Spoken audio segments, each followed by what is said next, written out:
Alors, une chose est d'être sélectionné, une autre chose est d'obtenir son visa. 90% des sélectionnés obtiennent leur visa, 10% parmi eux n'obtiennent pas leur visa. Alors, quelle est la raison? Une mauvaise préparation de l'interview. Alors, vous devez tout d'abord savoir comment se passent les interviews dans les ambassades des USA, de votre pays, et essayer d'obtenir quelques informations sur comment se passent les interviews dans d'autres ambassades, dans d'autres pays.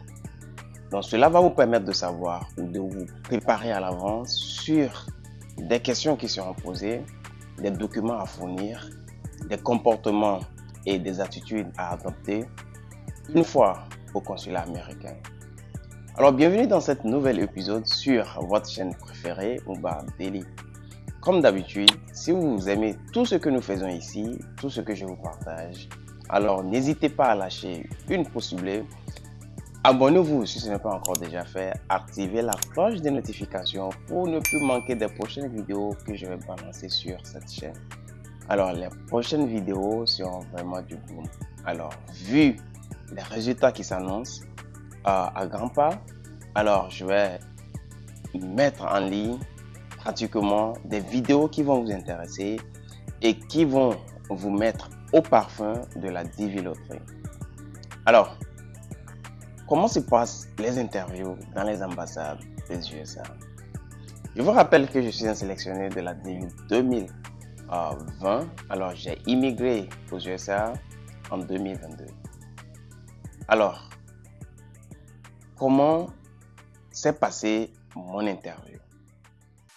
Alors, tout d'abord, je vais vous partager quelques actualités sur comment se passent les interviews aux ambassades actuellement. Et je vais aussi vous partager comment moi j'ai passé mon interview. Alors, commençons par les actualités. Comment se passent les interviews? Alors, il n'y a pas grand changement. Donc, c'est toujours les mêmes processus. Obtenez tout d'abord votre seconde lettre qui est votre programmation pour l'interview. Alors, une fois que vous obtenez cette lettre, vous devez lire attentivement cette lettre. Pourquoi? Parce que cette lettre comporte des informations qui sont vraiment capitales, telles que le jour de votre interview, l'heure de votre interview, le lieu de votre interview. Alors, pourquoi le lieu? Alors que vous connaissez déjà l'ambassade de votre pays. Ils décident de ce qu'ils veulent. Ils peuvent décider que votre interview se passe ailleurs. Alors, faites très attention et lisez attentivement tout ce qui a été dit. Généralement, on envoie cette lettre en anglais. Alors, si vous ne comprenez pas l'anglais, donnez cette lettre à quelqu'un qui comprend mieux l'anglais et qui va vous traduire minutieusement. Alors, une fois que vous avez reçu votre lettre d'interview, la première des choses qu'il faut faire, c'est de préparer ces documents. Alors, quels sont les documents à préparer? Tout d'abord, vous allez imprimer cette lettre dont vous avez reçu. Après cette lettre, vous allez imprimer votre DS-260. Ces deux documents ne sont pas tout d'abord très capitaux parce que ce sont des documents aléatoires. Mais la lettre d'interview, vous aurez besoin de ça pour intégrer le consulat américain. Parce que les agents de sécurité vont vous demander vous êtes venu faire quoi aujourd'hui au consulat américain? Alors vous allez présenter cette lettre que vous avez en entrevue au consulat ou à l'ambassade américaine. Alors, une fois imprimé ces deux documents, votre DS-260, votre lettre d'interview, vous allez préparer vos documents personnels tels que votre acte de naissance. Si vous avez un jugement, alors préparez ces deux documents, votre duplicata, votre jugement et l'original de votre acte de naissance. Alors, après avoir préparé ces documents, vous aurez besoin de votre casier judiciaire. Alors, généralement, le casier judiciaire peut s'obtenir à la police de votre pays ou de votre ville. Et le casier judiciaire, généralement, s'obtient là où vous êtes né. Juste pour voir vos antécédents. Est-ce que vous avez une fois fait les prisons ou pas? Alors, une fois préparé ces documents personnels, vous aurez besoin de documents de votre sponsor. Alors, votre sponsor va vous envoyer le W2 l'affidavit of support et quelques documents connexes, tels que les tax returns. Nous sommes en période de déclaration des impôts, alors ce serait bien que votre sponsor vous envoie ces documents. Alors, ces documents, c'est plus préférable d'envoyer ce qui est à jour. Si nous sommes en 2024, doléance, demandez à votre sponsor de vous envoyer le document de 2023. Car les ambassades ne vont pas trop tenir compte de, par exemple, les documents de 2022. Parce qu'ils disent que c'est déjà une année antérieure. Alors, préparez minutieusement les documents de votre sponsor de l'année précédente. Nous sommes en 2024, alors demandez les documents de 2023. Alors, une fois que votre sponsor vous a envoyé tous ces documents, alors vous allez préparer l'argent. Alors, l'argent pour passer l'interview, c'est très important. Ils ne vont pas vous imprimer votre visa si vous ne payez pas les frais de visa. Alors, c'est très important de savoir que vous allez préparer les frais de visa. Alors, la visite médicale, généralement, quand vous obtenez votre lettre d'interview, faites votre visite médicale un mois à l'avance de votre interview. Alors, ce serait plus préférable. Même si, tout de même, le jour de votre visite médicale serait déjà compté comme le jour de votre visa. C'est-à-dire, le jour où vous allez passer votre visite médicale, si on veut vous donner le délai pour quitter votre pays, ils vont tenir compte de ce jour. Le délai va commencer du jour où vous avez fait votre visite médicale jusqu'au jour qu'ils auront décidé. Alors généralement, ça ne dépasse pas 3 mois. Mais d'autres ont la chance, ils vont jusqu'à 6 mois. Mais pour la diviloterie, je pense que le plus probable est 3 mois. Alors, les agents auxiliaires vont se charger d'envoyer vos documents à l'ambassade. Ils vont vous remettre quelques copies. Les copies ne vont pas comporter les résultats de ce que vous avez fait, mais plutôt vous montrer les tests qu'ils ont fait sur vous. Pas grande maladie qui élimine, parce que si vous êtes atteint par exemple de la tuberculose, ils vont essayer de voir est-ce que vous pouvez être rétabli bien avant de voyager. Alors, si juge que la tuberculose que vous avez est par exemple sévère, alors en ce moment ils vont dire ok, on ne peut pas vous donner le visa, donc ils vont vous refuser le visa. Mais si juge que c'est quelque chose de temporaire, alors ils vont vous donner ou vous imprimer votre visa et vous allez venir facilement ici au USA. Donc généralement pour des maladies qui éliminent, il n'y a pas assez. Mais vous allez vous préparer à faire des tests tels que l'hépatite B, la gonorrhée, la tuberculose et voir si vous consommez des stupéfiants. Alors, je pense que les stupéfiants, c'est la première des choses qui peut vous éliminer. Alors, ça, c'est pas une maladie, c'est une addiction. Si vous êtes addict, par exemple, aux stupéfiants, ce serait difficile qu'on vous imprime votre visa. Alors, une fois tout ceci fait, rendez-vous au consulat américain. Une fois arrivé au consulat américain, de grâce, occupez-vous de vos problèmes. Vous êtes venu pour faire votre interview ou pour passer votre interview. Alors, vous n'êtes pas venu pour causer avec des gens. Ce que viennent faire les autres ne vous regarde pas. Comme moi, généralement, je dis, mind your business. Alors, je suis venu pour ton interview, je n'ai pas venu pour causer avec autrui. Tu as raconté un de tes amis ou une de tes amies à l'ambassade. De grâce, vous pouvez causer après les interviews. Et chacun s'occupe de son business et chacun se concentre. Et au moment où vous êtes en pleine interview, ou vous êtes arrivé à l'ambassade, au moment où vous allez arriver à l'ambassade des États-Unis, je vous en prie, commencez à faire des petites prières parce que cela aussi aide. Car ce serait difficile de voir des gens qu'on va refuser le visa et vous aurez le même courage pour aller affronter l'agent consulaire.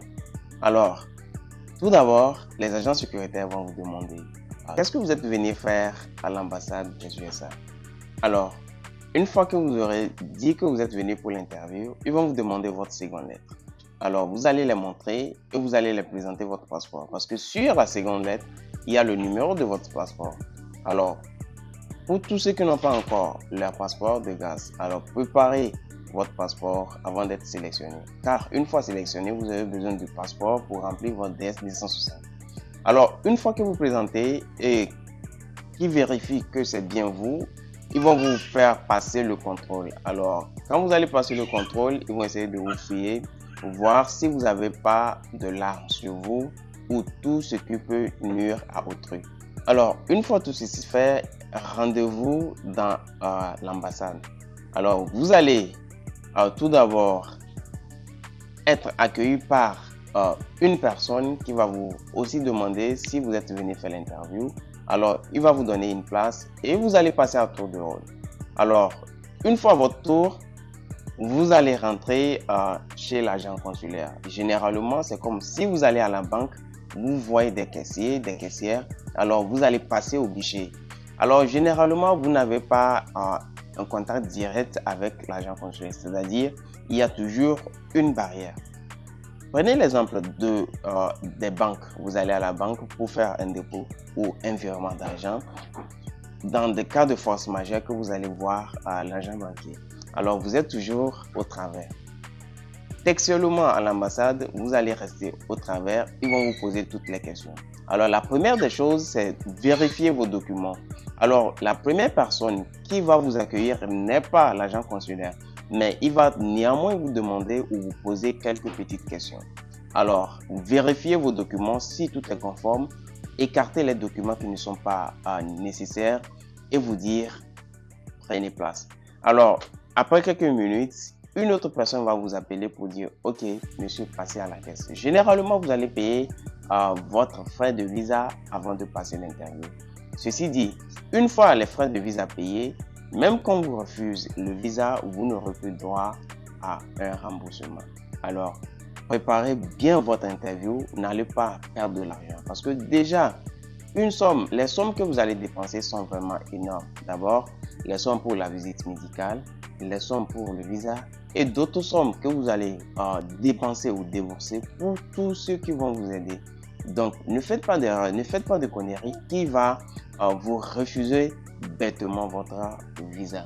Alors, une fois les frais de visa payés, alors vous allez répondre à votre place et attendre maintenant l'agent consulaire qui va venir vous poser des questions. Généralement, l'entrevue avec l'agent consulaire ne dépense pas que 5 minutes. 5 minutes, c'est le maximum. Mais dans le cas de force majeure, vous pouvez aller jusqu'à 20 minutes. Alors, une fois que vous allez 10 minutes, 20 minutes, c'est déjà suspect. Alors, l'agent consulaire veut vraiment poser des questions, vérifier les documents que vous avez apportés. Déjà, je pense que vous risquez une procédure administrative. Alors, la procédure administrative, c'est quoi? C'est simplement quand l'agent consulaire juge que vous êtes de mauvaise foi et qu'il a besoin de faire des investigations sur vous. Alors, ça devient compliqué parce que vous risquez de perdre votre visa. Alors, une fois tout ceci fait, l'agent consulaire commence à vous poser des questions. Rappelez-vous, je vous ai dit que l'interview ne dure que 5 minutes. Alors, votre nom, monsieur, quel est votre nom? Alors, monsieur, qu'est-ce que vous faites actuellement? Monsieur, avez-vous eu votre bac ou quelle année avez-vous eu votre bac? Vous voyez, ce sont des petites questions généralement qu'on pose. Et si vous êtes marié, monsieur, quelle année vous êtes marié? Généralement, si vous êtes marié, vous allez venir à l'ambassade avec votre femme. Donc, les questions peuvent être partagées entre vous et votre femme. Mais de grâce, si vous allez avec votre femme, j'aurais préféré que celui qui a été sélectionné réponde aux questions. C'est plus mieux parce que c'est lui le concerné et vous êtes le bénéficiaire. Si vous arrivez à l'interview et que vous commencez à parler, vous allez commencer à dire des choses un peu contraires. Alors, une fois que l'agent consulaire se dit « Ok, votre mariage est suspect ou suspecté », il va essayer de dire « Ok, on va vous mettre en procédure administrative ». Et généralement, procédure administrative, ça inquiète parce que vous pouvez facilement perdre votre visa. Donc, de grâce, celui qui a été sélectionné répond à toutes les questions. Alors, monsieur, que faites-vous dans la vie? Où avez-vous fréquenté? Quelle année avez-vous votre bac? Il va vous davantage poser des questions sur votre sponsor. Quelle est la relation entre vous et votre sponsor? Alors, une fois aux USA, qu'est-ce que vous allez faire? Quel travail fait votre sponsor aux USA? Alors, une fois aux USA, qu'est-ce que vous allez faire? Alors, généralement, cette question, ça mérite un peu de réflexion parce que le but de cette question, l'agent consulaire veut vraiment savoir ou être sûr que vous n'allez pas être une charge pour le gouvernement américain. Alors, quand on vous posera une telle question, l'idéal serait de dire, une fois aux USA, j'aurais préféré continuer dans ma domaine de compétences, dans le domaine où vous avez fréquenté dans votre pays, mais vous êtes conscient qu'une fois aux USA, les choses ne seront pas faciles. Donc, vous serez obligé à faire tous travaux qui seront à votre disponibilité, tels qu'être livreur, serveur, chauffeur. Juste pour ne pas être une charge pour votre sponsor et ne pas être une charge pour le gouvernement américain. Alors, je pense que cette réponse est un peu convaincante. Et d'ailleurs, on m'a posé cette question et c'est ce que j'ai répondu. Alors, vous pouvez facilement dire cela et l'agent consulaire sera rassuré que vous êtes quelqu'un de vaillant, vous êtes quelqu'un de laborieux, vous êtes quelqu'un qui travaille dur. Donc, votre visa sera garanti. Et je pense que je suis à la fin de cette vidéo. Si vous avez aimé toutes ces informations que j'ai partagées, alors n'hésitez pas à lâcher une pouce bleu. Activez la cloche de notification pour ne pas encore faire. Si ce n'est pas encore fait, abonnez-vous si ce n'est pas encore fait. Et je vous dis peace out. À la prochaine.